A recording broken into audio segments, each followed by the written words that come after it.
Me na Isatu smile Sesay, and this is the program Talk to the Camera. Today we can work on the Leicester Road community. For no, but waiting they go on at the Leicester Road community, we know they go down well with them. Some of the constraints the way the people in the Leicester Road community they face. As we stay inside the community now, we they go to the chief and other people where they live in the Leicester Road community. May they tell we waiting they go on at the Leicester Road community, we're not constrained for them. Hello, welcome to this interview. Your name and who that you be? Mina Chief Alhaji Kande FM Kamara, this also Tribal Headman Western Area, also PRO Council of Tribal Heads in Western Area, urban and rural.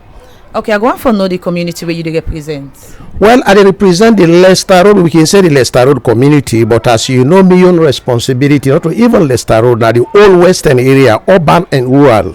That make I coordinate the 16 tribe. So whatever problem there between this city, I can tell you about the problem because we get sub chiefs them all round. All tribe get sub chiefs them. We get sub chiefs and they always they report to we as tribal headman where you go able know you tribe in problem, and me as a coordinator I be able know the custom and tradition of all the 16 tribe we make this country be like I be so. Okay, now when we talk about the community, so you the way at the Leicester Road community, I go on for make you tell we what thing they go on at the Leicester Road community, we know they go down well with una way then at the Leicester Road community, like the challenges them own at the face. Well, if we talk about the Leicester Road community, mind you, when you talk about Leicester Road start from Soldier Tongue. Soldier Tongue now they part of Parliament, head to Ekemori, take up to Gloucester, Leicester. Then he also connects Smilaton and Soriton. This side and the all now lower side and upper side involve college, Frobe College. So like if we talk about Leicester Road now wider community, then if we talk about the challenge where you work even where you work as so now for internal Leicester Road, you begin see the challenges them. The road then where you see na Leicester Road where connect Ekemori to Gloucester, Leicester. Somebody will know the area, you know what they talk about. All the road here where you see so now we do a manual, contribution, all kind way we were there as a community elders plus we youth them. No other government not don't help we it for say now we can make the tar, now can grade the road. All length here now a voluntary contribution we take make the road be like I did so. You see light come. But when you see the way the road they go really know say these people now understand and do it because the area all na stone area na gravel area. You see, so all these things now where you see now, but the problem of the road you go don't make them this year. Like what you see now, you don't see the bridges that will even the bridge that will don't make. When you make them rain come, the rain they wash all. That are the trouble of the whole thing. We go don't do them this year. Next year come again, you go tell like we no do nothing.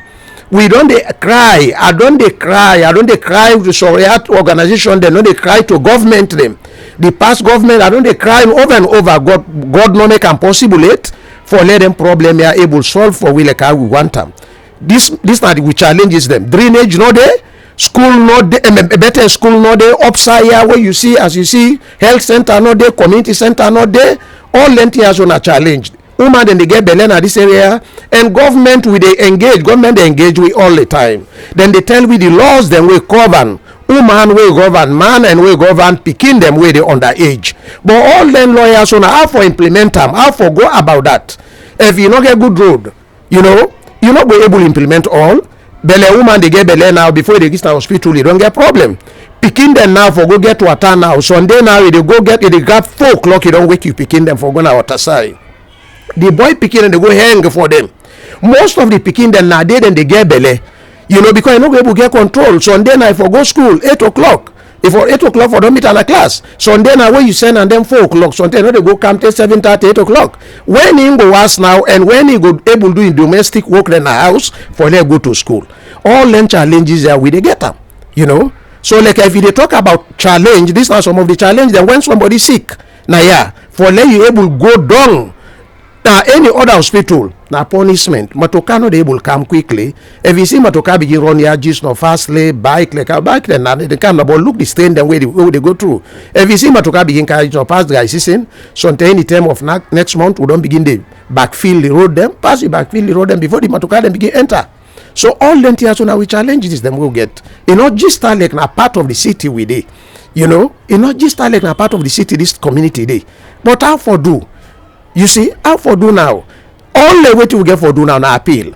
You see, this government, thank God, the government just sit down. We no dey blame, we no dey cry and down. Where government can just sit down, you no get for blame government to that extent. You get for allow and lay foundation. Any also the bill. If you no lay better foundation, bill is no go fine. Now I make we the authorities them as a senior chiefs them. When we say senior chiefs them, the senior authorities them of this land. Now I make any government way sit down, you always they engage we. Any president wey sit down na dey engage now, we na the first people wey dey engage for now we know in problem. So when you don't know the president wey come in have problem or whatever, you no get for rush begin dey criticize am one time. You get for take your time, lay in foundation. When you don't lay in foundation, between 2 years time just now to 2.5 years, we don't know who side they head for. That time if we dey talk anybody we want criticize, like we able criticize. But like by now we know we able criticize as a senior chiefs. As now we get with people and we subject them, we not able to cry. We only the appeal for let them always try for consider Leicester Road. Let them know say Leicester Road na problem, Leicester Road na challenge. Let them take one of the communities them, or let take them out of one of the communities them as headline. I think so that will help we. Okay, Chief, as you be the talker, go want for know what about the security issue na Leicester Road? That na the other thing. When you talk about security business start from the road, because when you report to police, Central, New England, all lane station here, so Eastern Police, when you report or you go CID, you know, all lane station here, so when you report, now matokana vehicle then get for use scam. But if that vehicle they no get access now for enter inside the community, that definitely no say now say that place they get challenge. Thief no they don't dey, you know, all the time violence no they don't dey. I only thank God as for now it don't dey minimize small because of the community engagement and what they get with me youth them and they work out port to port. Now I make all others sabi Chief Alhaji Kande FM Kamara, they know say me dey with the youth them, are they with the young boy them, and are they with all kind people them way for make a change your lifestyle, you know, for let you know say you important as society and are you for important, whether you not break out from the school or not break out from the school and they try for change your lifestyle. I think from them work here what don't they do na the community plus some the community heads them where I go and put na different side them, that don't they make minimize, it don't they minimize. Example like this whole area, we get about from here up to IMAT, we get about 29 to 30 moxes then now, where I don't bring them all come under one umbrella, where we so called, we name the organization as MIO. You know, all them moxes there now only speak one voice. So you dey see say any side when I go, every year fundraising, some of them moxes there have been pan body, them been get some then have wasi, you know, but when I bring them come together, I tell them say, look, now don't wait for government, no wait say government they can't give whatever they give, now first get for start. I make fundraising among them. That fundraising now don't make most of them moxes they don't change to concrete. So like when they talk about security, if you tell Imam then say, do you help me for security, for let we able to talk to young people and they preach them when they preach now the moxes them that way exhaust. Likewise the churches them, you know, then say the reverend them what I get between the community and the churches them what I get, then say if they cooperate with me, then they deliver the message them well, as you know say where you say chief now mixer, you know, everybody get for bring them come on board for help you and the work. I think this is one of the reasons that we make million work easy. Then the police them actually have been done, they engage them before for let them bring police post kind of this community, but it just happened to say now the land issues them been the big will not be done put things in place yet. But that again by God in power, where the election all done over, so now I get for engage with the stakeholders, the authorities them, we get for concern, we get for help me for let we make them possible for let we get police post now this community. Chief, as you be the talk, you make measure where you make measure of the road in your side as now in the biggest challenge where una the face right now na Leicester Road community. You make measure of where una can do on una own for make the road them. The road them where una can make, una can involve engineers them for make them show una how una for pass the gutter there. Also una for target so where in season come the road then no go spoil again. These are very good questions. But if I can go back to that, when we talk about engineer, mind you, engineer now, if you know they between you area, you are engaged engineer. When he charge you, na different thing. You understand? So like the money when we begin ask you you know, sometimes you no get that kind of money there for construct the road. What you get for do now for bring people and come on board, like the young man then wait on Q1 for where then Q1 position or whatever. Where you bring them all come on board, the one way get us small experience about road, we can work with them one day. And the worst of everything, the people then we been done the sell area here before. Definitely then sell te then can don't plot the area where access road all go down there at the master plan. You know, but later on when they can don't sell the money on down the hand, then they turn back again, sell the road, then they back get another people. So layman can don't come, he can't build another road there. For lay even correct and now say no, decide where you dey so na road. They fall between the road. Now other thing again. The last time pass even one other man again come claim half of Leicester Road as in own private properties. I no go even know how for bless the Minister of Lands Sandy. You know, when I invite and can this community, he can address that like minister. You know, he talk like minister. I think from that day where minister from lands come, we can address the issue of that able silence. So I will say bravo to Minister of Lands for in good work again where himself they do, because anybody whatever you do, you must get who hate you, you must get who like you. But anybody we do good for, you get for appreciate say you do good. So what's in your relationship between you and the member of parliament where they cover on Leicester Road? That's the other one. Well, like the member of parliament, we go say the one politics where they play today, when somebody want power, he always come closer to people. But just after power, you know, they see him again. You know, now me good friend, look, just like how they say, councillor, now me good person, of course, because they meet with councillor faster than the honorable. You know, the honorable distance there between me and him. When I mean distance, like we know we there as one family, but not to like that same kind thinking. I hope you understand. So I'm not able to comment on your own side too much. Somebody where they engage or where they engage you for let you know they share things, you go able further of waiting then I mind and what they talk about. But when we know they engage yourself that kind way, so you can't comment about that. But I think instead they do well on other way. So una be don't engage them with this una constraints them on the face? Well, no, because I use for engage them. You know, the other time then we been done they do. I've been done like when somebody they take over, when he take over authority where himself not been done the day that feel as a political line, you as a local authority then call we role model. Not so role model meaning they learn people them way just come to politics we not understand but politics or we not been done know who side the other people them don't tap let yourself show am who side the head for. But provided Uda come closer to you. When somebody come closer to you, yourself go show them who side the other one don't stand, who side waiting a community needs them.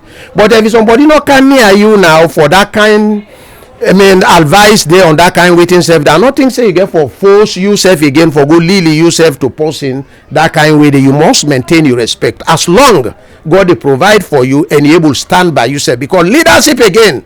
Mind you, young girl and anybody, I will tell you, leadership, the first key get for get satisfied mind. The second one, you get for be truthful, not for the life and people, because of you need power, not for life and people because you don't do something don't do somebody and you want take an hand. If you don't get something where you eat first, before you become a leader, not plan, not think for the survive by the people all the time. I think this is one of the trouble in this one whole country.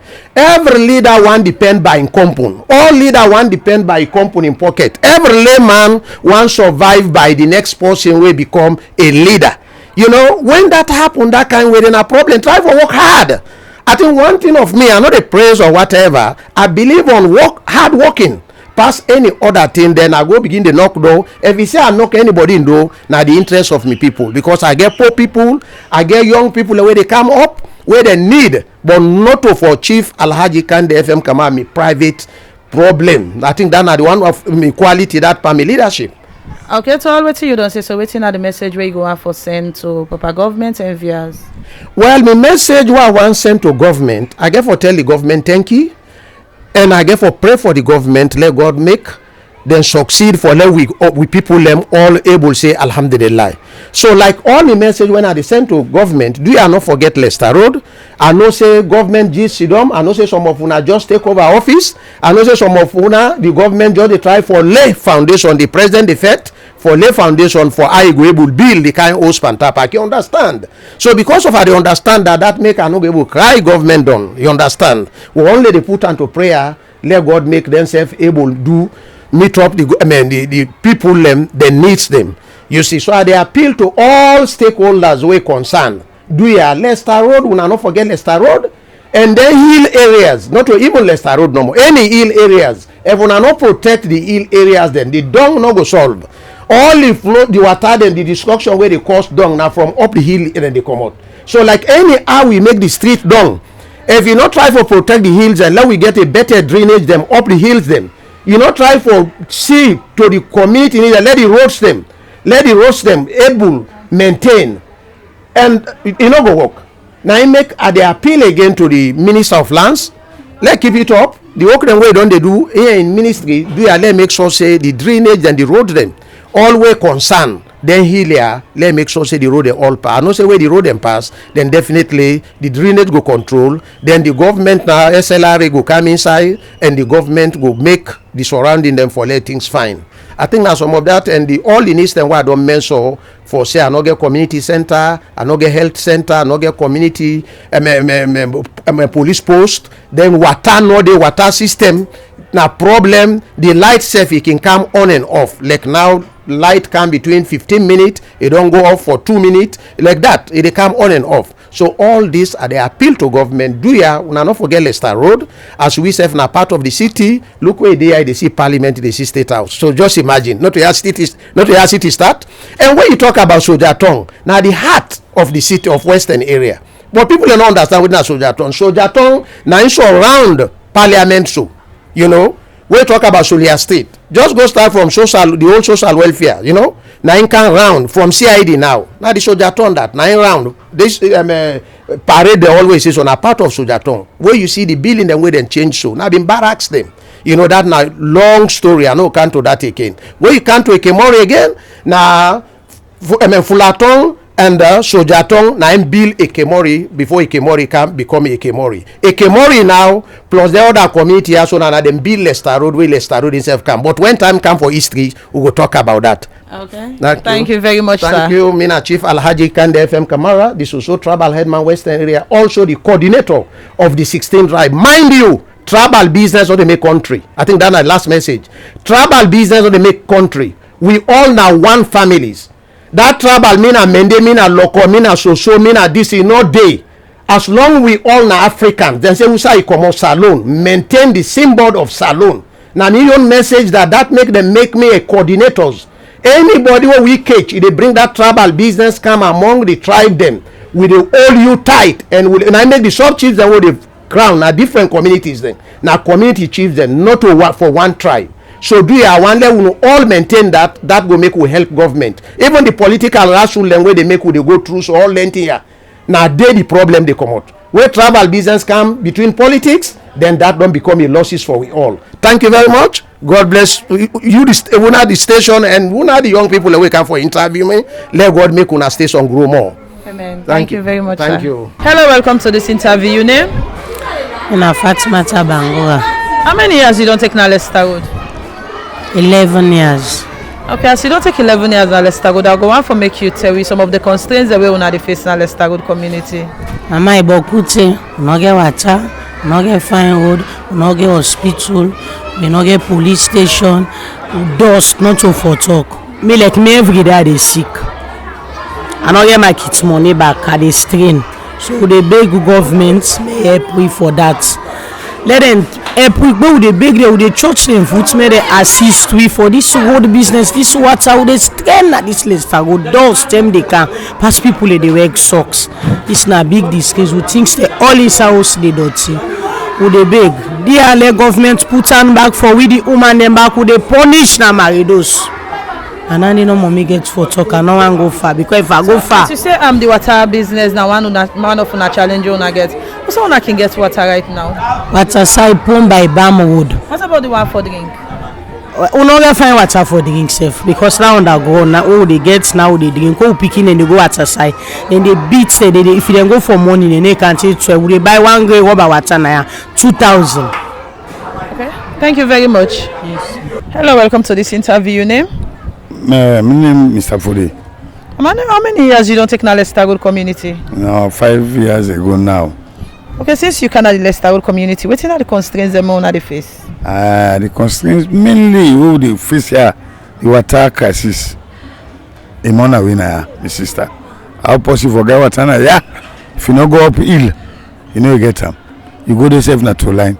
Now the main constraint.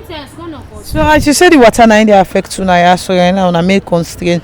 I go want for know una can buy am or na well una dey go get. What you buy am? How much? Hey, times you dey go emergency 1,000. Sunday 5 block for rubber if people are not boku. They will pick it and late. Don't wait no day for study. If you go the until the line where done you own turn it can be get. So what about the one for drink, the water for drink? Yeah, the water for drink you own. We dey manage it at times we buy grafting. If the money no dey for grafting, but we manage it. So waiting at the message where we want for sense of Papa government and viewers. Well then they own my sister who na go with the go so. We own the generation the other young one them. They meet the facility the government put on. What's in our life? We dey motor man get way for live. All the other sickness and that you dey water. I mean your message down there they go Papa government think but we. If you them be big tank and save them put them. We can see it they able to keep we. That the message that's no mama. Okay. Yeah. Thank you very much. You're welcome. Hello, welcome to this interview. Your name? Amadou Kagbo. How many years you don't take na Leicester Road? Well, I don't remember no the year, but I have been bushy. Just 2 houses and then Menina. Yes. Okay, since you can na Leicester Road community, what are the constraints them on the face? Well, the constraint about this water. Because even you picking away get now. If you want to picking away them born now. If you want to picking come on na Leicester Road, just look Pantapping Head. For the truth there, I believe there. For the go get water, get botany now, get cool water, and then we go get water. So it's difficult the water problem. Wallahi, na in the money. So the water where you dey talk about the one where una dey drink, kosa una can get am. No, that's crafty no more. If you get money, if you not get money, I should manage that one day. Also una can go get the water una dey pay. Well, me no want the goodie. We begin and the goodie, but this water then tank water they would then bring can now. Then we want time for pay. How much? Well, now 1,000. Sunday 5 block for 1 gallon. So what now the message we go on for at all with you don't see? Well, we ask government no more for making help. We government don't come. And Yasu always they vote for party now, but they know the member of parliament says they don't know they sabi. They know they come. And they do bad because then for left we the community now for pick post who want na the area, but then they go check pushing far away. You can't control now. Una sabia. That's no more than say election time. Now they see them. Okay, thank you very much. Yes, ma'am. So welcome to this interview. Your name? Na me nene kanu. And how many years you don't take na Leicester Road? Na I know they are not live here, but I they come for cancel here. I don't take them then 4 years now. Why they cancel now? Okay, so as you say you dey do business na Leicester Road, I go want to make you tell me wetin are some of the challenges that way you dey face as you dey do business na Leicester Road? The challenges water no dey though the road bad, though people dey strain na this place here for waka because the road too bad and people dey strain na this place and though again school pikin dey not easy. They go suffer na water na for go get water, and when they go suffer for go get water na they can go get belle because when they go na them water well or them pump people dey boku they left and they take school pikin no go comot the pass someone dey go dey sef you no dey able get water na suffer dey na make so Leicester go let them help with it. I no easy let Papa go dey beg Papa government help we na this Leicester go there let this environment go good for the pikin there and for we sef within the environment. Okay, thank you very much. Hello, welcome to this interview. Your name? Na my name na Sesay, normally known as Boss P, na the park model New Road. Okay, I go on for make you tell we how they call the place where you live. Na Leicester Road community I dey live, Leicester Road. Okay, as you dey live na Leicester Road community, I go on for make you tell we some of the constraints them on at the face na Leicester Road community. I dey live na Leicester Road, but the main thing that wey dey difficult to na Leicester Road as back rider na the road. Leicester Road e bad, and that road e don tey, ever make am pass with the youth dem who can get that sideway cut will make it, and especially now combo we don't avoid it because gutter don cut today, so with the youth dem no able make am again unless government come and help you and other Shoriat people and come for help. So we will continue for the go pole combo, but right now na pole we dey go. All my way dey combo na pole now, then they transit from there, they exit na the side. I go want to make you tell me what about the water system? When I get water. Wow, that na the other thing I know dey pain me, especially with dry season don cancel. Rain season better because rain come, we dey get our water na house, but dry season we can get water na Botany, we can go them main street. Leicester Road pump no dey the way they open dry season unless it come na Guma, you pay for get water, but e no easy at all. E no easy for water business dry season. Rain season, alhamdulillah, we tell Allah thank you when they come. So what about the medical facilities and also the security issue? No, all anything and they no get them na Leicester Road. Security, no. Una security for yourself, who's out now na die na end of the day. Accident happen na Leicester Road, pass them say them go to Dong Satellite, and especially them Belle woman there. Now they would sorry for na Leicester Road. It come the road bad, done like a day entitled for born. For goat and tay Dong Satellite to go born, so tell they can happen self, it happen to run a house. So it's not easy at all. It's not easy. Really. So waiting at the message we go on for Central Papa government and viewers. The message we they send out there, with all it here don't talk, people and go really know say Leicester Road na community where they be enforced, where at least them go think say them for help Leicester Road with all anything that water, hospital business and all other things and the one don't call, especially the road and the road more. And the first priority for us who go need before they need hospital now, they need other things and they so go want the government come in and other Shoriat people and for can help we for them thing all way I don't talk about that. Okay, thank you very much. Thank you. Hello, welcome to this interview. Name? Maria Tumansari. How many years you don't take na Leicester Road? I don't take 13 years na Leicester Road. Okay, since you can na Leicester Road, what are some of the constraints them on at the face? The road and the water na Leicester Road is not fine.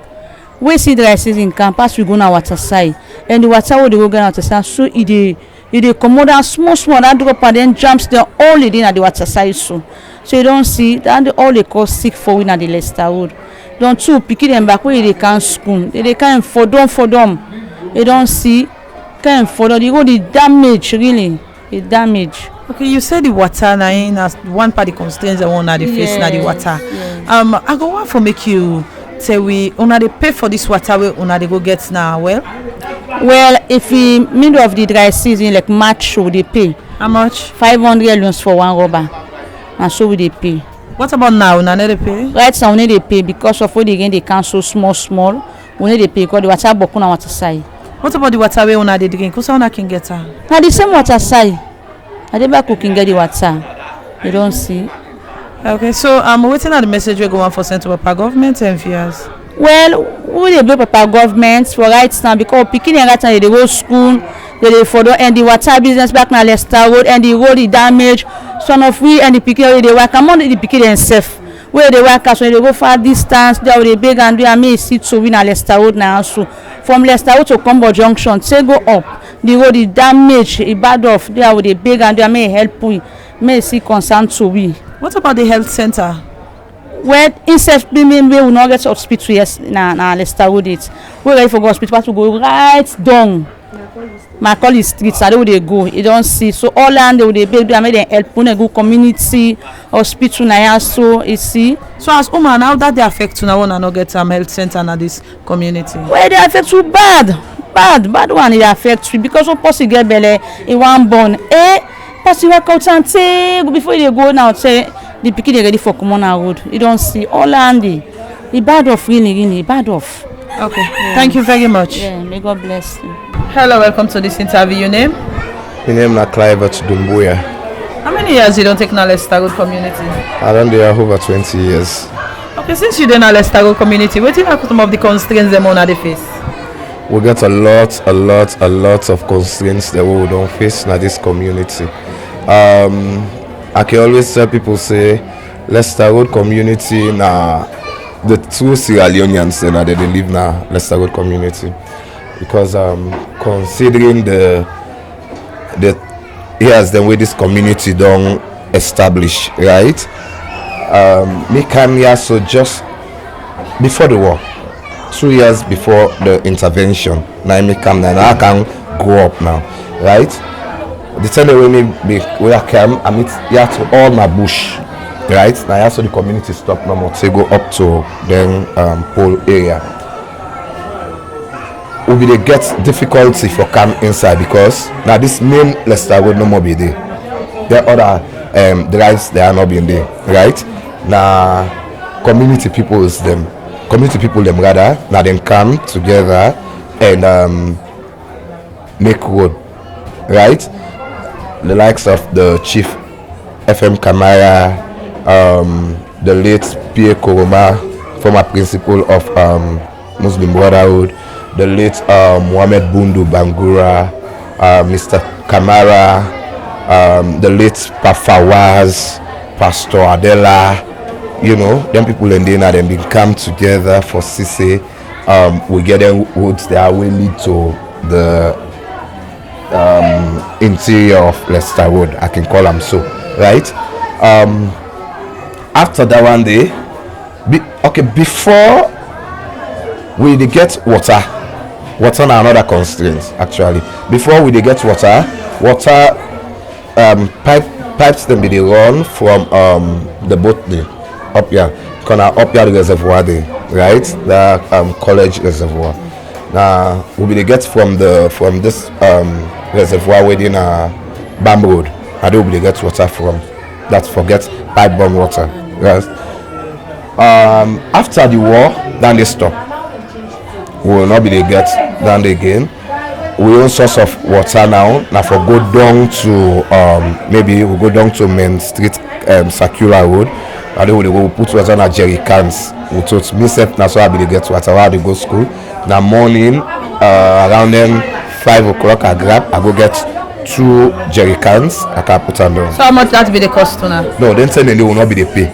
Okay. Or will they go down to the then say they pump, then they be the open. So we go get to camp up. So what about now? Now they pay? Now yes. Now they buy water. How much? Now they buy 500 as the case may be.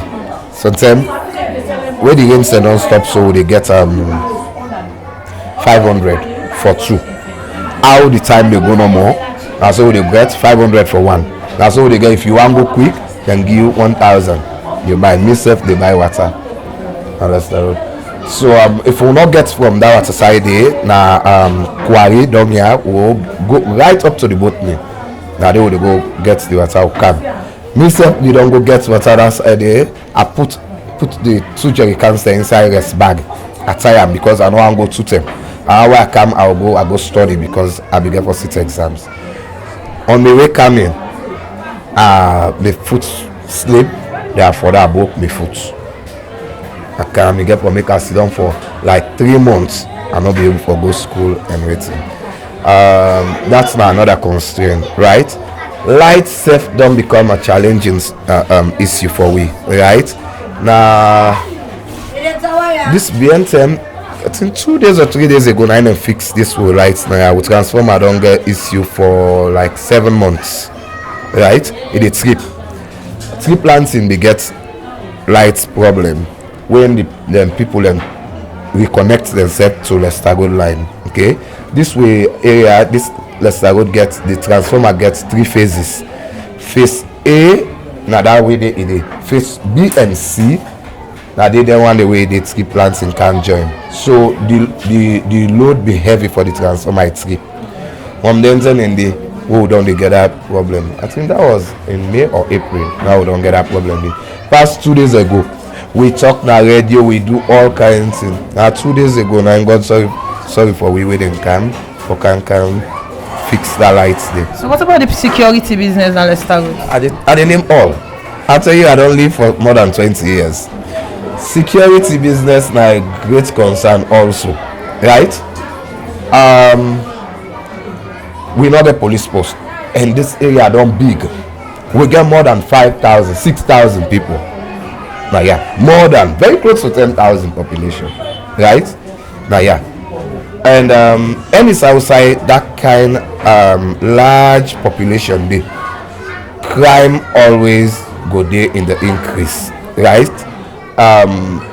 If you go na them police station, them Central Police, Newlandville Police Station, you go here, you say, Leicester Road, every day when I get new case, every day when I get new case, every day when I get new case. That is because we not get security, right? We not get bad boys them. Now they say, I know say we not get them, but the way they make like man business, serviceman business, then but they're not harmful. Okay? The problem they come out from down. Some of them about out don't cause their havoc down, then they can't try for settle up here so. Okay? But we not get way for because then what the way fearful.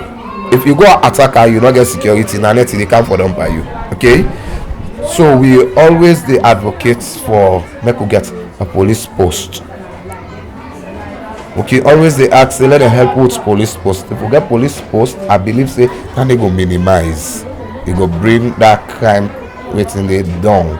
Okay, so all what you don't say, so waiting at the message where you go out for us. We get one more concern where I want to give on. Okay, that now is fine. The one we get for do with health. Okay. Health and education. Right? Health. Now one most important facility than the way we na Leicester would lack, right? Somebody go sick na yaso overnight. Me countless time people they can act me the most they are big help with motoka. Let them care this person don't sick they can't help with they are big. I therefore waiting I call driver they are big when I help pull up with this person carry and go to hospital, right? But the woman they go into labor. And now we don't get the experience them, not to one time, not to two time. One lady there around safe. In now the south side go born. I climb up the hill, I run down like valley, right down in they go born. They go get complication. For love pull them now that place the way it don't born now. Here and the baby for love bring and come up. Still we go take them na PCMH. Na be serious challenge for we, right? One the place not much available. Two nearby health center no dey. You don't see, and we boku follow we go do Azaki for another community, the people that we did them boku follow we go down mountain cause another community people in boku. So we did big say if we forget that one day, right? That health facility or health center we go glad. Now get plan na Leicester Road for the health center camp of security post. Yes, we go squeeze. We go squeeze. If them come, we go squeeze, right? The other thing, the other one again we want for let government help with now the one who gets for do with education, right? Well, schools them dey, but most of them na private schools them. Okay. So did they talk about the primary schools or the secondary primary school, right? Now we need secondary school. The only secondary school we will get now Muslim brother and a very street today, not to Leicester Road day, right? Now the back of a normal day, now Leicester Road. So if they can help with secondary school, one or two of them, one now the lower side of Leicester Road, and the other one like upside. So then tree planting area. Somebody will go to listen go and for know if Leicester Road get land for all the facilities then the way you don't name. We go let them come no more. We go squeeze. If them come, we go squeeze. Nothing will not get a Leicester Road though. Why they tell you so? We not get side for dump we dirty. This whole area now right down circular road we they go for go to a dirty. And sometimes we begin and can say, hey, we'll go for go to way dirty, then run after we then do. You see? So if we get side for put dirty, we go gladly. Right? Because sanity again na another concern. right now no the way they enter na Leicester Road where somebody no go cry say mosquito. Na just na somebody they tell me say him pikin sick yesterday. The pikin just dey say they feel him body dey go down, The other person they liken am to spiritual business. I say no. I say na malaria. I say this malaria we don't need am person good one. You dey torment, you dey talk something the way like then they feel say you dey go off or is spiritual. No, na the malaria you don't see. And wetin dey cause malaria na dirty. You don't see, So them boku if I say for name all na problem. We're not go able for done today this interview. So I think I'll stop there first and then I'll listen to you again. Okay, thank you very much. You're welcome there. As una don listen to the chief and other people where they live na the Leicester Road community, wetin they say about the constraint where they face na the Leicester Road community. May we carry this program to una today. May your name na Isatu Sesay. Until we meet again to another edition of the program Talk to the Camera, I say tata.